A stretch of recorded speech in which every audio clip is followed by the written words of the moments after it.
A gente vai chamar Dr. Guilherme Pereira, que é superintendente de auditoria e fraudes da Sul América. Quando a Sul América enxerga o setor de saúde suplementar e olha muito para desperdício e para fraude, a gente começa a olhar para alguns pontos bem específicos. É um ambiente regulatório que nos últimos anos possibilitou, infelizmente, um aumento das fraudes, especialmente pela regulação da liberação e da quantidade de terapias relacionadas a transtorno global de desenvolvimento.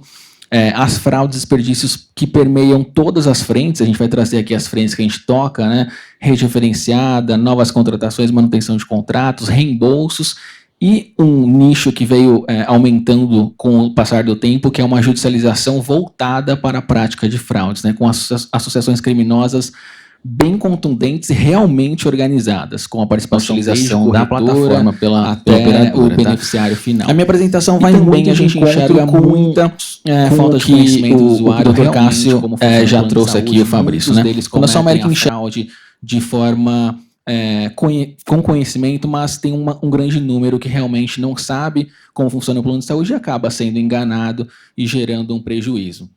Quando a Sul América olhou para o tema fraude, ela começou a criar uma estrutura específica dentro da operadora e da seguradora, né? São as duas empresas do grupo, para olhar para a fraude. Então, ela cria uma estrutura aqui com uma diretoria específica e com núcleos muito precisos e estratégicos, e inclusive com um time jurídico especializado e descentralizado do jurídico habitual, que atua exclusivamente com prevenção e combate à fraude. Esse jurídico, ele atua com o time de fraudes aqui para ajuizamento de ações inibitórias, de cobrança, apresentação de notícias crimes, representação em conselho de classes. Então, eles recebem todos os insumos diariamente do time de auditoria e atuam exclusivamente nesse ponto para a organização.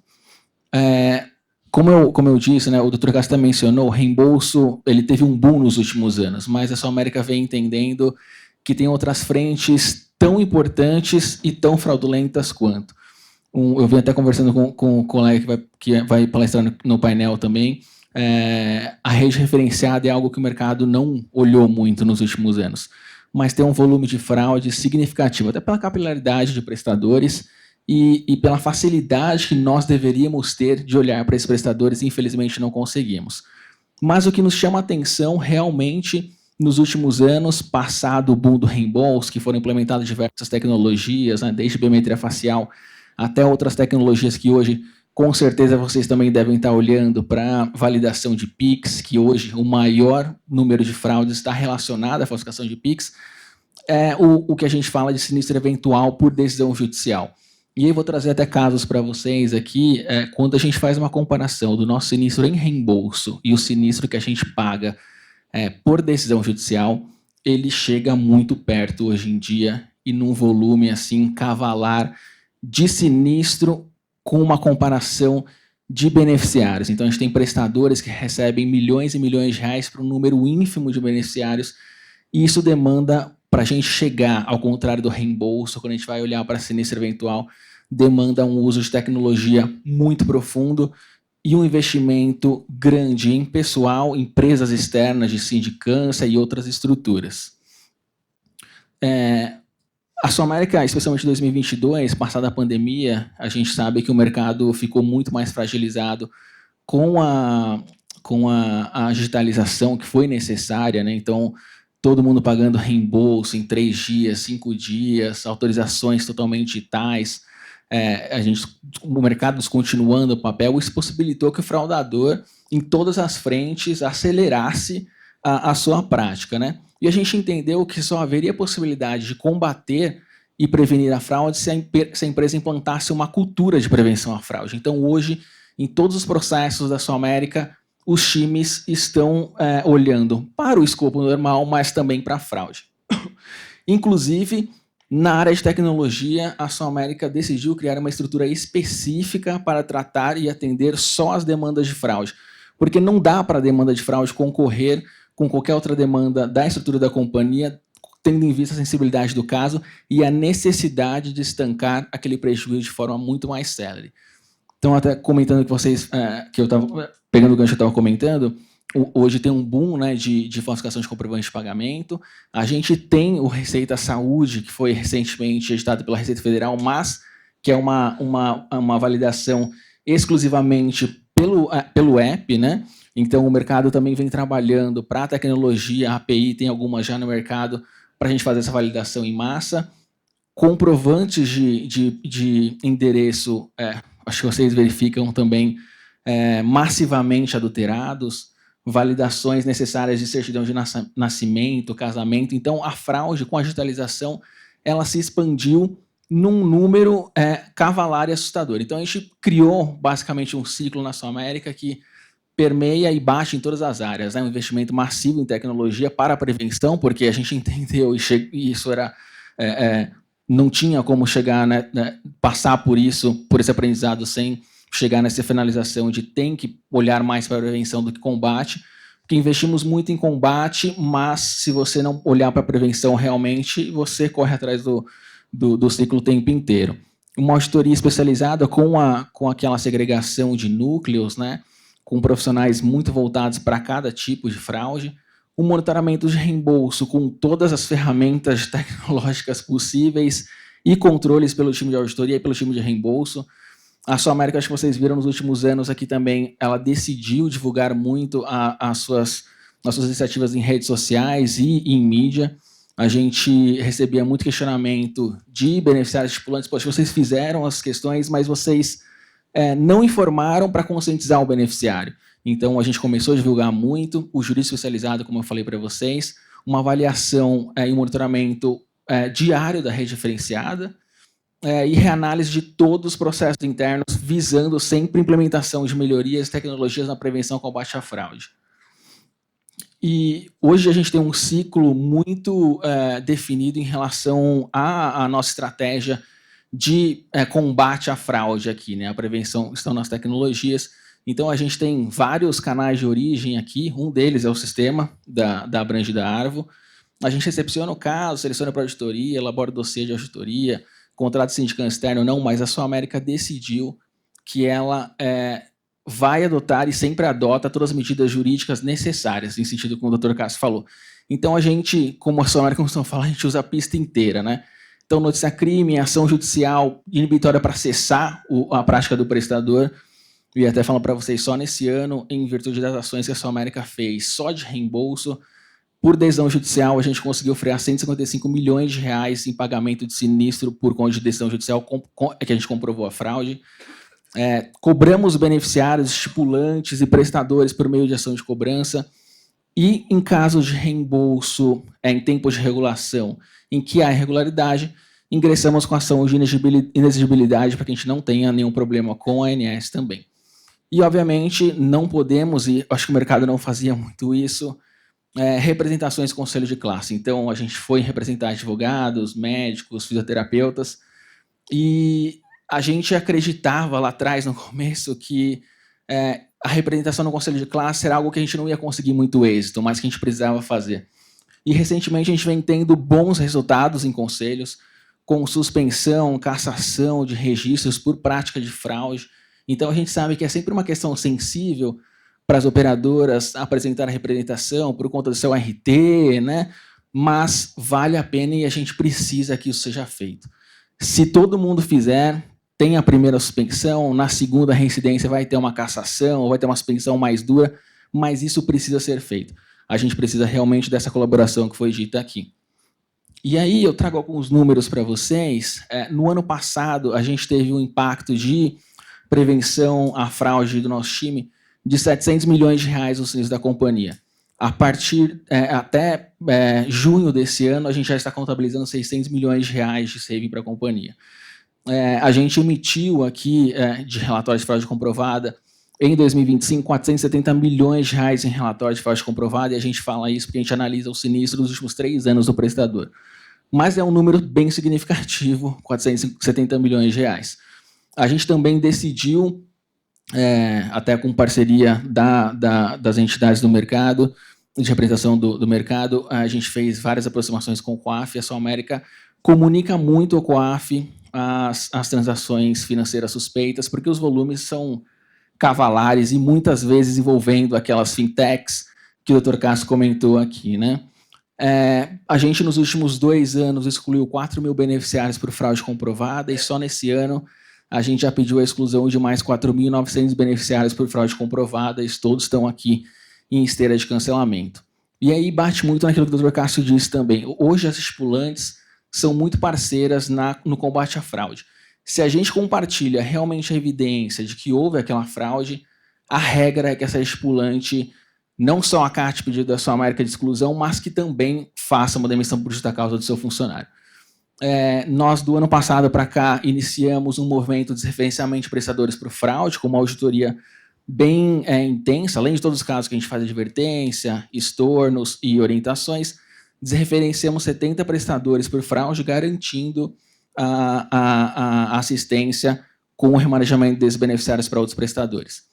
Foram 710 notícias crimes no ano passado para cá, 435 ações judiciais e mais 180 decisões judiciais favoráveis envolvendo aqui muitos CNPJs e CPFs. Só nas ações judiciais são 190 CNPJs impactados, que geraram para a Sua América só nesse ano 155 milhões de reais de saving em reembolso. E aí, falando daquilo, pegando o gancho que o Dr. Cássio falou, né, a gente tem muita fraude nesses 3 pilares. E a gente vem vendo um número crescente de fraudes, especialmente aceitação, com participação muito significativa de corretoras, e a gente também criou um pilar para olhar as corretoras especificamente dentro de aceitação. Então, muita falsificação, alteração de documentos de identificação, comprovante de endereço, elegibilidade de beneficiário, ou seja, continuam manipulando e é o mais doído ali para a gente, né, a elegibilidade do beneficiário em empresas de fachada. E a gente vem adotando um mecanismo, nesse caso de aceitação, não só quando a gente identifica a manipulação de comprovante de endereço, a gente adota uma contratação de sindicância em loco naqueles endereços para comprovar se as empresas realmente existem. Identificamos empresas, 30 empresas no mesmo endereço, 40 empresas no mesmo endereço, e a gente foi fazer sindicância em todos os casos. Isso gerou um movimento da Sua América, que saiu até também em mídia, de cobrança direta das corretoras de comissão de agenciamento e sinistro por fraude comprovada aqui. Na rede de prestadores, muita cobrança de serviço não realizado, muito mascaramento de serviço não coberto, atendimento local não referenciado e empréstimo de carteirinha. Né? Parece que empréstimo de carteirinha não acontece, mas eu costumo falar bastante sempre de um caso que estávamos trabalhando na Sua América, de repente a gente recebe uma ligação do hospital falando, olha, o Guilherme veio ao óbito aqui, mas a mãe do Tiago veio reconhecê-lo. A gente falou, poxa, tá estranho, disse de empréstimo de carteirinha. Ligamos pro dono do contrato. E o dono do contrato atendeu prontamente, a gente falou que era uma pessoa de qualidade, e, na verdade, ele era um corretor que tinha emprestado a carteirinha para o amigo, que tinha feito uma cirurgia plástica e entrou no PS com a carteirinha dele. E, inclusive, a hora que a gente foi olhar a rede social dele, ele tinha feito uma postagem em despedida do amigo, que ele tinha emprestado a carteirinha de forma fraudulenta. Então, isso acontece muito, por mais que pareça que não, mas em pré-natal, partos, isso é bem recorrente. Em reembolso, acho que todo mundo conhece a maioria dos casos, mas a gente veio adotando uma estratégia diferenciada em relação às fintechs, as instituições financeiras com fraude. A gente entrou com ação judicial contra as 4 principais fraudadoras do mercado e com a liminar a gente conseguiu frear aproximadamente 50 prestadores que estavam vinculados a essas fintechs com reembolso fraudulento. E, como eu disse, a Sua América, com parceria com o mercado aqui, decidiu comunicar para os seus beneficiários, né, e comunicar de forma contundente, divulgando muito as campanhas aqui da Abrange da FinaSaúde, colocando comunicações dirigidas para os nossos beneficiários, então acompanhando o sinistro dele e tendo a percepção, muitas vezes, que esse sinistro era irregular, a gente enviava um comunicado direcionado, e esse sinistro, invariavelmente, ele caía, especialmente quando a gente identificava ali possíveis mascaramentos estéticos, prestadores de exames laboratoriais com fraude. E aí, obviamente, a gente decidiu também divulgar decisões judiciais em mídia, porque a gente precisava alertar os beneficiários, as estipulantes, até porque vocês sabem, muitas vezes, alguns processos judiciais eles estão em segredo de justiça, nem tudo a gente consegue divulgar, mas o que a gente consegue divulgar, a gente vem realmente apresentando para o mercado para tentar conscientizar. E a gente teve uma recepção bem calorosa das estipulantes, e de grande parte dos beneficiários, daqueles que realmente querem utilizar o plano de saúde da forma correta, né? Eu trouxe 2 exemplos aqui para vocês que traz um cenário do que a gente vem vendo aqui na saúde suplementar, né? Aqui é um caso de autismo. O pai do beneficiário ele judicializou contra a Sul América, falando que o filho dele precisava de uma carga horária que é impraticável diariamente. Ele conseguiu uma liminar para que a gente fizesse um pagamento direto para os prestadores ou mediante reembolso que ele quisesse. Ele simplesmente teve a ideia de criar empresas de fachada em nome de terceiros que passaram pela casa dele. Então, o pedreiro, uma outra pessoa que trabalhou na casa, ele falsificou toda a documentação na junta comercial e criou essas empresas para emissão de notas fiscais de serviços que nunca foram prestados para o filho dele. Com atendimentos diários, final de semana, feriado, e a gente conseguiu, por meio de sindicância, comprovar que esses sócios eles jamais abriram essas empresas. As empresas foram abertas com regularidade, tudo documentado. Além disso, ele adulterava as notas fiscais, né? Então, quando a gente ia validar as notas fiscais, elas não eram validadas, porque tinha adulteração. E não o suficiente, ele falsificava os comprovantes de PIX. Então, o que foi surpreendente para a gente pagou 4,9 milhões de reais por contratamento dessa criança, mas a gente conseguiu identificar que, como o beneficiário nunca teve esse tratamento, já que as empresas não existiam, as clínicas não existiam, na rede referenciada ele também nunca fez o tratamento. Então, esse beneficiário, ele nunca foi assistido. Tanto é que a gente noticiou criminalmente para o Ministério Público e todas as autoridades, porque esse pai realmente montou uma estrutura aqui, e é o que a gente fala de fraude, reembolso ou por meio de prestador eventual, para conseguir um ganho financeiro milionário significativo. E esse não é um caso isolado. Isso é uma recorrência que a gente vem identificando. E aí a gente traz um outro caso, só que esse caso ele vai além. Na hora que a gente vai olhar o caso, a gente pagou ali para um grupo de beneficiários 11 milhões de reais de reembolso, mas a gente identificou que o prestador ele tem uma estrutura que ele já indica a corretora para o beneficiário contratar o plano de saúde com fraude, com omissão da declaração de saúde e até falsificação da elegibilidade. E, consequentemente, ele tem uma estrutura jurídica que não está alocada na clínica, mas é parceira dele para judicializar contra a operadora ou contra a seguradora e começa a falsificar tudo. E a gente identificou que a criança quase faz um teletransporte, né? Ela faz atendimento no mesmo horário, no mesmo dia, em UFs diferentes. Então, o fraudador não tem nenhum cuidado de mandar uma documentação que não seja de fácil identificação de fraude.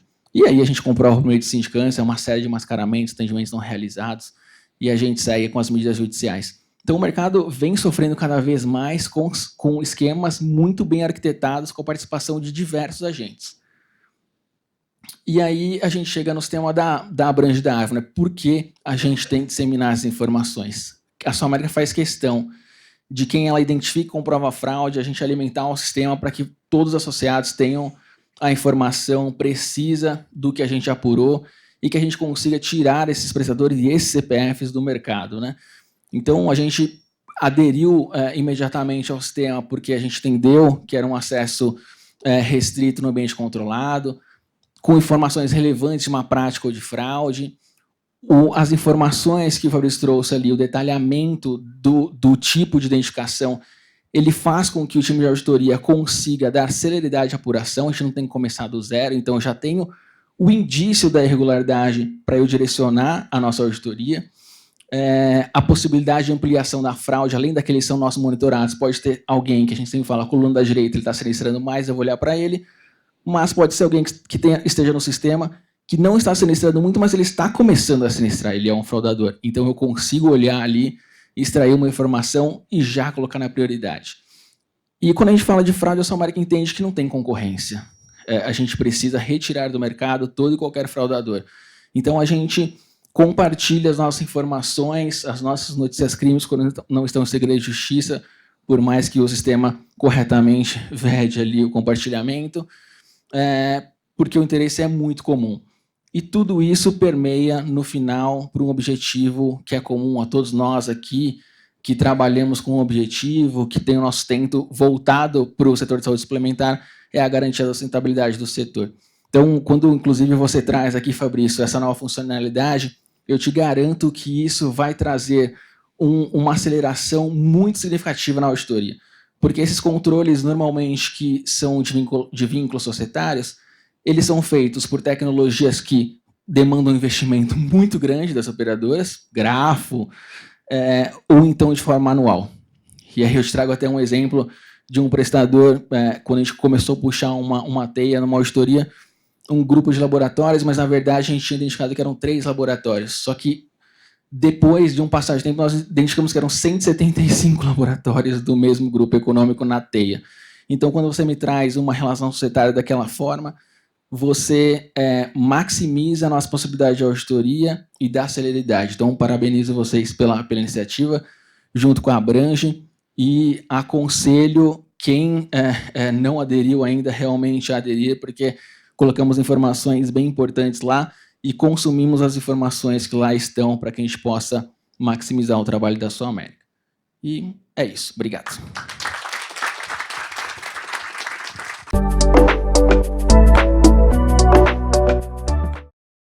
Vamos trazer mais uma experiência de um outro associado nosso, do Grupo Athena, tá?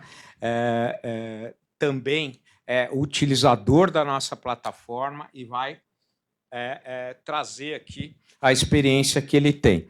Chamo ao palco o Adson Oliveira, que é analista sênior de fraudes assistenciais do Grupo Athena.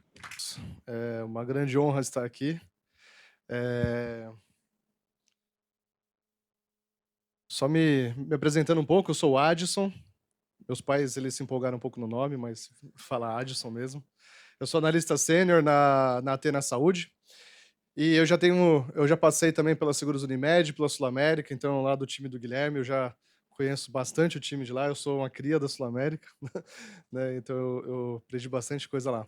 Tenho minha formação em administração e também gestão de fraude e compliance pela FIA. Eu também sou membro voluntário num comitê de auditoria de finanças. E é um grande prazer estar aqui, obrigado pelo convite, principalmente também da Arvo, também com a parceria, que quando você cresce nesse meio, né, tudo, o pessoal fala, vou lá para a Abrange, eu vou lá falar na Abrange. Aí eu falo assim, nossa, eu vou lá falar na Abrange, caramba. Mas é isso. Só trazendo um pouco aqui de contexto, assim, porque quando eu entrei na Athena, eu falei assim, o que é a Athena? Né? Então, só apresentando um pouco quem somos nós somos do Fundo de Investimento do Pátria, tá? O Pátria, ele tem mais de 35 anos de história e ele tem investimentos em vários setores de saúde, tá? A Athena está aqui dentro de operadoras de saúde e hospitais, mas fazemos parte aí também do grupo DASA, Drogazil, Smart Fit, acho que até o Açaí também, o Açaí... Qual?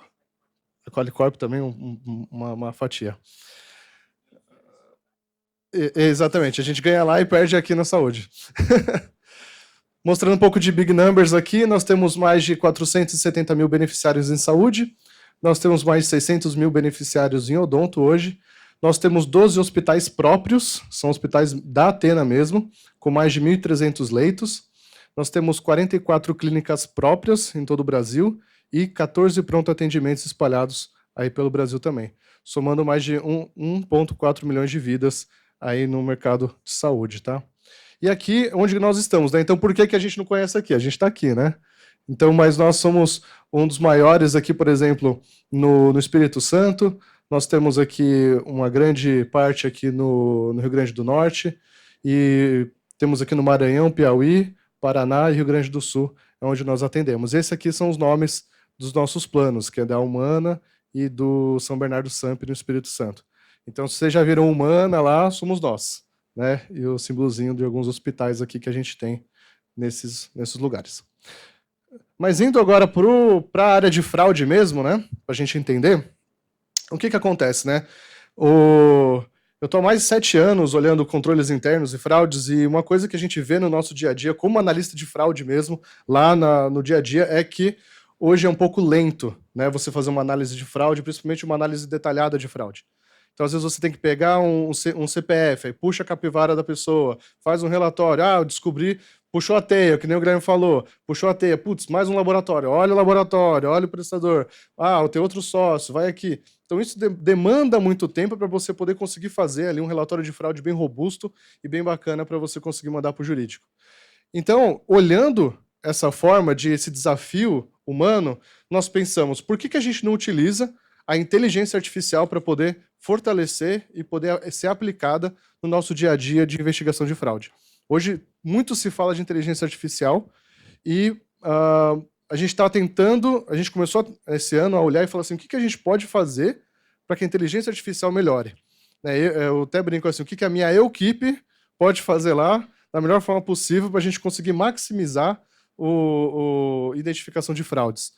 Então, nós começamos a utilizar a IA já na Athena, algumas ferramentas, e eu comecei a treinar algumas inteligências artificiais para elas fazerem o meu trabalho de identificação, com OCR de imagem. Lá, grande parte do nosso sinistro, a maior parte do nosso sinistro é contas médicas. A gente não tem tanto reembolso nos nossos planos. Então, a gente olha muito para contas médicas. Então, eu estava ensinando uma IA a olhar a guia TIS. Falou assim, olha a guia TIS e vê se está aqui. Eu já peguei algumas guias de frequência, por exemplo, de beneficiários TEA, que a clínica fez? Ela recortou, né, a guia de presença e ela colocava as assinaturas assim sobre outras guias em branco e ela tirava foto com CapCut. Não é CapCut, é um outro aplicativo de tirar foto, de scanner, né? E aí ele mandava pra gente, e aí tinha as linhas tortinhas, assim, né? E eu fiquei, peraí, isso aí tá estranho, né? Então eu comecei a mostrar pra IA o que ela podia fazer, o que ela podia identificar. E começamos a pegar alguns bons resultados. Um outro ponto que eu fiz aqui foi a capacidade maior de identificação e análise de grandes dados. Ou seja, vamos pegar o XML daquelas contas, vamos pegar o que a clínica fez e falar para a inteligência artificial olhar quem que foi o prestador executante, quem que ele atendeu naquele dia, aquele horário. Se você pedir para um analista de contas médicas ou um analista de fraude ver isso, ele às vezes vai passar ali uma semana olhando guia por guia. Ah, esse médico está aqui, esse médico está aqui, esse psicólogo está aqui, esse aqui não. Ah, ó, tal horário, você tem que meio que ir na unha ali para tentar ver o horário. Ah, olha, a doutora Daniela está aqui nas 9 horas, também nas 9 horas atendeu o outro, mas é uma psicologia individual. Opa, peraí. Mas agora o que eu fiz? Eu coloquei uma inteligência artificial para poder olhar isso por mim. Então eu mando para ela olha e fala assim, em alguns minutos ela me devolve falando, Adson, eu encontrei que a doutora Daniela está atendendo 3 pacientes no mesmo horário. E é nessa conta. Eu falei, opa, temos alguma coisa aí. E aí, algumas estudos e análises meus de uma semana acabaram sendo reduzidos até para um dia de trabalho. Então a gente falou assim, opa, tem dinheiro aí, né? Tem alguma oportunidade da gente conseguir algo muito bom. E aí a gente chamou um grande parceiro nosso, que é a Arvo, né? Vocês já conheceram a Arvo e a gente falou assim, pô, vocês são todos super tecnológicos, a gente gosta de tecnologia, vamos juntar, vamos fazer essa parceria, né? E aí nós começamos a colocar um projeto dentro da Athena de uma automação para escalabilidade dessas análises de contas médicas. Então, é uma inteligência artificial que está sendo desenvolvida pela Arvo com a nossa metodologia de análise de fraude, para que, antes que essa conta médica chegue no analista de contas, o faturista, ela passe por uma inteligência artificial, ela já faça um filtro, já fala, isso aqui é fraude, isso não é fraude. Isso aqui pode ir por contas, isso aqui não pode. Isso aqui dá uma olhada, isso aqui não sei o quê. Ela já faz um pré-filtro. E aí a gente colocou o foco nas contas médicas e um envio automático de relatório de fraude. Então ela vai possibilitar de que no final ela vai pegar todo aquele lote do prestador, vai analisar tudo de uma vez e já vai mandar para mim. Eu só vou pegar, vou dar uma analisada, olhar, ok, confere, não confere, melhora aqui a IA, não melhora a IA, continua aqui. E aí, trazendo aqui um pouco dos resultados que a gente já está fazendo implementando lá na Athena, nós já estamos conseguindo ensinar a inteligência artificial a identificar a ausência de assinaturas preenchidas sem data correspondente em guia de frequência. Então, não sei se vocês já viram, quem aqui é da área de fraude ou contas, já viu que, às vezes, o paciente chega na clínica e a clínica fala assim, já deixa tudo assinado aqui, que fica mais fácil, aí você não precisa ficar assinando tudo aqui, né? Você só vem e tudo mais. E aí, o que acontece? Aí ele falta, mas a assinatura dele tá lá. Aí o que a clínica faz? Ela manda. E aí, às vezes, ela esquece de botar uma data. Quantas vezes eu já peguei uma guia TIS que não tinha uma data, mas já tinha assinatura? Opa, isso aqui tá estranho. Então a inteligência artificial também já consegue ver, data, assinatura, data, assinatura. E falta de carimbo do profissional executante. Como é que eu sei quem está realizando aquele procedimento médico? É uma psicologia? É um fono? Mas com quem?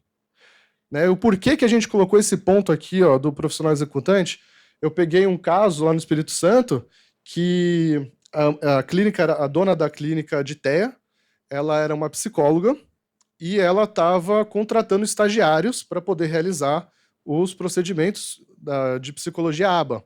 Né? Lá na Atena não é permitido que pacientes, como crianças com transtorno do espectro autista, sejam atendidos por uma pessoa que não seja um psicólogo, assim para procedimentos de psicoterapia.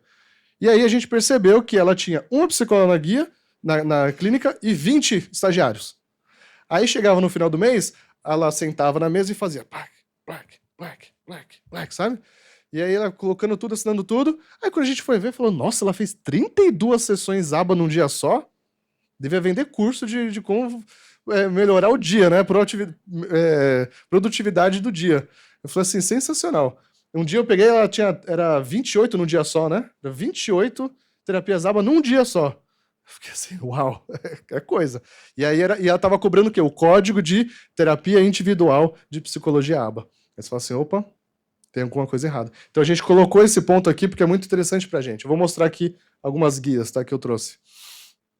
E aí nós também temos alguma conformidade na cobrança. Então, carga horária do executante, baseado aqui, ó, no profissional. Então, ver o quanto que aquele profissional ele consegue trabalhar num dia. A pessoa não consegue trabalhar, não consegue atender 32 crianças no dia só. Não dá. Não cabe, não entra. Uma sessão tem de 40 a 50 minutos. Ela não vai conseguir atender isso. Né? Ela não vai no banheiro, ela não come, ela não dorme. Não sei. Divergências a partir do carimbo. Então, eu também tenho um ponto aqui, que é, por exemplo, tá cobrando a psicologia e o carimbo é de uma fono. E quantidade autorizada divergente a quantidade de assinadas. A gente tem esses 3 exemplos aqui para trazer para vocês. O que nós já identificamos, já trouxemos aqui, baseado nisso tudo, é que nós conseguimos já identificar campos manuscritos, assinaturas, datas e informações desestruturadas. São informações mais que estão perdidas durante ali a guia. E aí nós temos uma machine learning que estamos ensinando ele essa identificação de fraude. Já no lote que nós já mandamos para a Arvo, né, das guias que a gente já encaminhou para eles do último mês, já identificamos 24% das guias que nós já mandamos tinha algum caso de abuso ou erro nas guias. São prestadores selecionados, é claro, a gente já sabia aqueles prestadores que eu já olhava assim e falava assim, tem coisa aí, vamos mandar para eles. Aí mandei e olha só.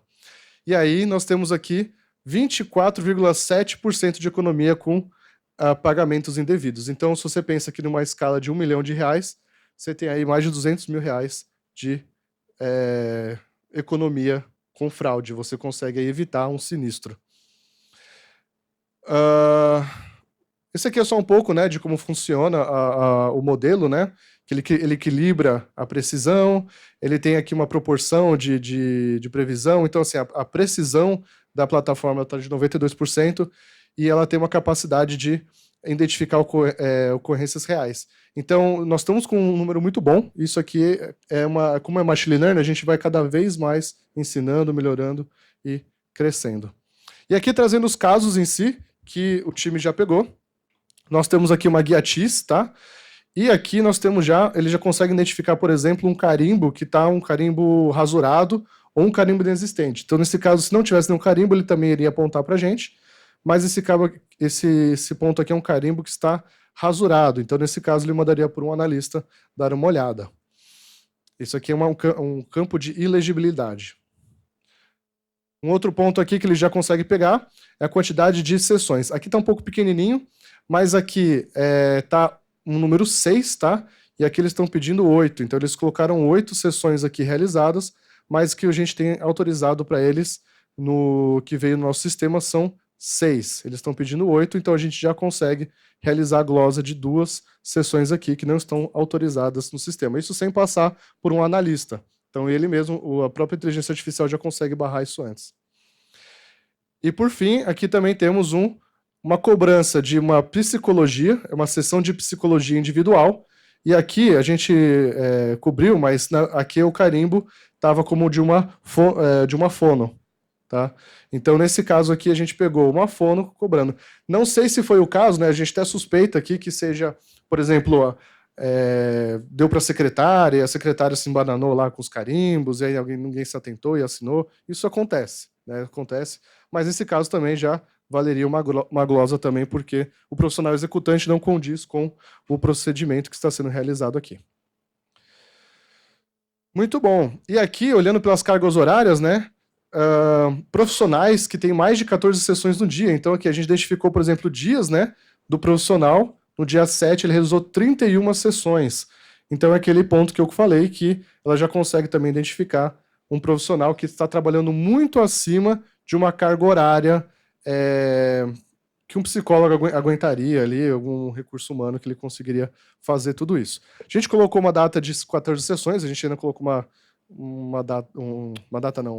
número alto, né, de corte, mas porque algumas sessões elas estão de 30 a 40 minutos, então a gente colocou esse corte. Mas dá para você colocar bem menos também, se esse é o objetivo da análise. E aí uma coisa que a gente identificou, trazendo um pouco para também outra frente que a gente está tendo lá na Athena, é que nós identificamos que usamos muito o token, né? O token de identificação. O paciente vai lá passar na clínica, ele manda lá um token, ele recebe no celular e fala para a clínica, esse aqui é meu token, eu estou aqui, pode liberar a minha consulta. Só que pegamos fraude em token, né? Pegamos fraude que a pessoa estava em casa e mandando token por SMS, por WhatsApp para a clínica, porque a clínica fala assim, igual o reembolso assistido, a clínica é muito boazinha. Ela fala assim, não, mas você vai vir aqui, vai ficar perdendo um tempo, vai ficar aqui sofrendo com token, a conexão é ruim, já me manda aí. Aí o que aconteceu? No dia seguinte, ela não ia na clínica, faltava, a criança passava mal, e ela ia aí, cobrava pra gente de novo aquela sessão. Então, o que a Athena identificou? Que se a gente colocasse uma biometria facial, nós conseguiríamos ver, de fato, se aquela pessoa está na clínica naquele momento, naquele horário. E aí nós desenvolvemos aqui a biometria facial como uma barreira primária, substituindo o token e para fazer uma validação real do beneficiário. E hoje, nós já estamos desde maio, desde maio que nós colocamos efetivamente a biometria facial na Athena, nos nossos prestadores, e está dando super certo. Hoje eu tenho uma equipe de 9 funcionários que olham especificamente só para a biometria facial. São 9 analistas lá que só olham as entradas e os apontamentos que a biometria facial olha para a gente. E eu vou trazer uns exemplos aqui. O Dr. Cássio ele trouxe uma lista de vários fraudes. Eu acho que a gente tem que colocar a biometria facial agora também, que isso aqui vai começar a bombar agora, tá? Então temos aqui a identificação, por exemplo, de clínicas que cobravam por absenteísmo. Gente, a gente recebeu lá na área de prestadores, chegaram e falaram assim, Athena, como é que eu faço agora para cobrar a sessão? Porque é biometria, né? Então agora como é que eu consigo cobrar a sessão que o paciente não veio? Então você não cobra, né? Então assim, né, as clínicas perguntando pra gente, tipo, mas eu tava cobrando por absenteísmo. A pessoa vinha, e isso aqui é uma prática muito, muito, muito, muito, muito comum hoje nos prestadores. Eles falam assim, eu marquei e eu preciso cobrar, mas é o risco, né? É o risco da clínica. Então, é triste, mas acontece. Então, novas categorias de fraude que a gente está identificando é falsificação biométrica, ocultação de beneficiário no momento da validação e um cadastro incorreto do paciente. Eu trouxe aqui algumas imagens, tá, para mostrar como que seria. A imagem da nossa esquerda aqui, tá, que é a foto principal, é a imagem que está cadastrada na biometria facial daquele beneficiário, tá? A imagem da direita é o que aconteceu de fato naquele momento. Eu cortei aqui a página toda, mas ele traz local e horário também de onde foi tirada aquela foto, tá? Mas eu só trouxe aqui o exemplo só para vocês verem algumas atrocidades que a gente vê lá no nosso dia a dia. Aqui é a foto verificada, você vê que o paciente está bem feliz aqui na foto e ele está pronto para passar com o atendimento. Nesse caso, o que acontece? Às vezes dá um problema sistêmico. Todo sistema pode dar um problema. Então, a clínica ela tem 3 tentativas para poder fazer uma validação biométrica. Se ela não consegue, ela libera uma justificativa. O que é isso? Ele tentando justificar o porquê que tem que liberar esse atendimento para aquele paciente. Então, nesse caso, ele pode falar assim, a câmera está ruim, porque ele acha que é um robô que está olhando, entendeu? Aí fala, a câmera tá ruim, ou o paciente não para quieto, ele coloca lá um monte de frases, ou xinga a gente. Às vezes eles xingam bastante a gente na justificativa. E aqui tem o porquê. Então, nesse caso, a gente valida as justificativas e a gente vê aqui que a pessoa não estava na clínica naquele momento. Um outro ponto legal é isso aqui, ó. Isso aqui é um dedinho, tá, gente? Então, eles também tampam a câmera com o dedo, que isso aqui é uma sequência. Então, você consegue pegar toda a sequência de foto tirada com aquele beneficiário e você vê que vai mudando a cor até chegar na atendente da clínica com a mão, assim, sabe? Então, você consegue ver ela indo colocar a mão, assim. Você consegue fazer até historinha, assim. Dá até pra fazer um GIF com esses casos aqui. Esse outro caso aqui, não sei se vocês conseguem ver, mas é um celular, ó. Tá vendo? Então tem um homem aqui que ele está segurando um celular com a foto da paciente que está registrada. Então a paciente não foi na clínica. Então normalmente o que eles fazem? Os atendentes, como eles conversam com os beneficiários pelo WhatsApp, eles tentam pegar a própria foto do WhatsApp para tentar validar aqui a biometria facial. Mas ele já consegue falar, ó, isso aqui não é uma pessoa viva. Então dá uma olhada, porque eu acho que é fraude. Aí a gente vai lá e olha. E, gente, a quantidade de gente que tenta tirar foto de celular é uma loucura. Tem muita gente que tenta tirar foto de celular, da tela do computador. A gente pega muito isso aqui. Eu ainda estou me preparando, ainda não vi. Mas eu ainda acho que vai ter aqueles casos do cara com o papel no rosto, que em breve eu acho que vão começar a tentar. Mas já estamos pegando isso aqui. E esse último aqui é uma coisa bem interessante. Essa moça aqui, é que aqui está um pouco pequeno, tá, gente? Mas isso aqui é o nome da clínica, tá? Então, o que ela fez? Isso aqui é uma criança, um menino, tá? É o registro. E ela registrou o rosto dela no lugar do menino. Então, para quê? Para que no dia das clínicas, ou quando a criança faltasse, ela poderia fazer a biometria no lugar dele para poder liberar o pagamento daquelas sessões que ele não estava presente. E aqui a gente pegou o nome da clínica na biometria facial. Então a gente pega... e o rosto dela estava em outros pacientes também. Não foi só para um, ela estava em outros pacientes. E aí a gente já também atuou.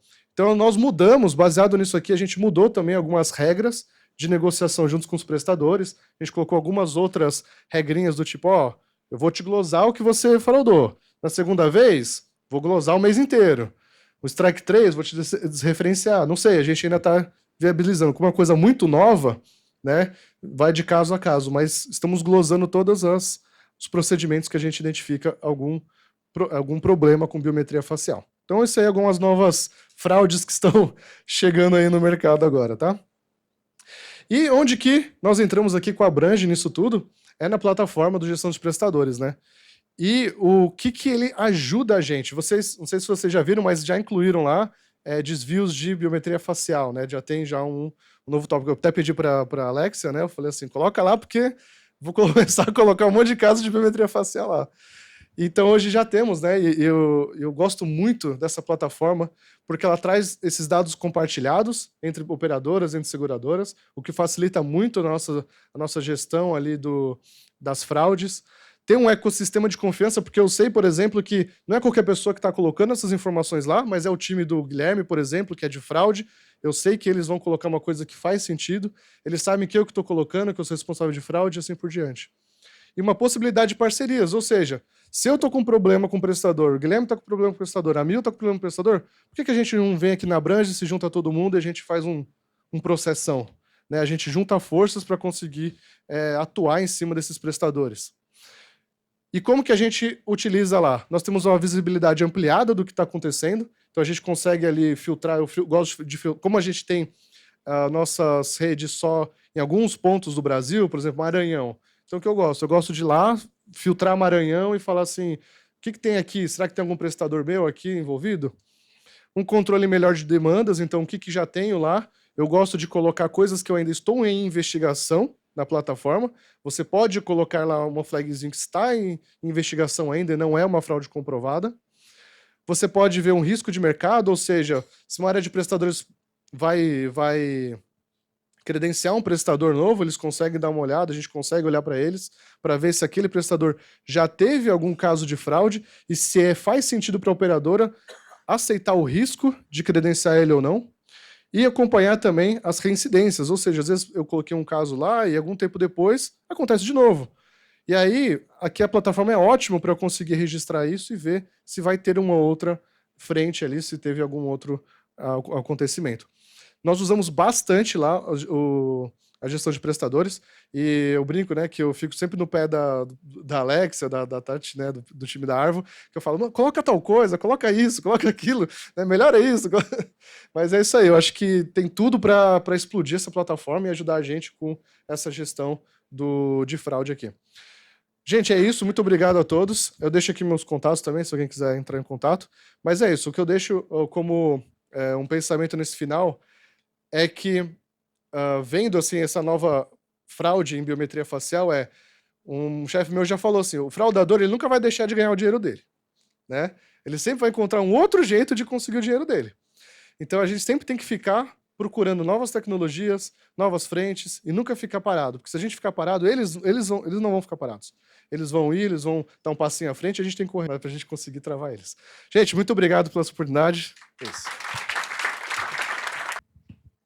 Pessoal, muito legal a experiência do Grupo Athena, o Adson trouxe para a gente, como ele usa a plataforma na prática.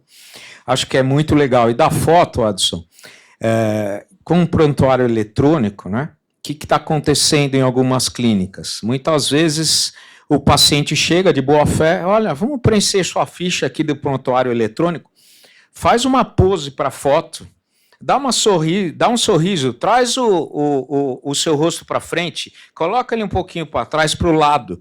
Tudo isso fica registrado e quando a gente usa as nossas ferramentas para identificação facial ali, a biometria, ele tem todos os movimentos já cadastrados e o paciente fez muitas vezes ali de boa fé, né? Acho que isso vai evoluir bastante ainda e a gente tem que estar sempre evoluindo.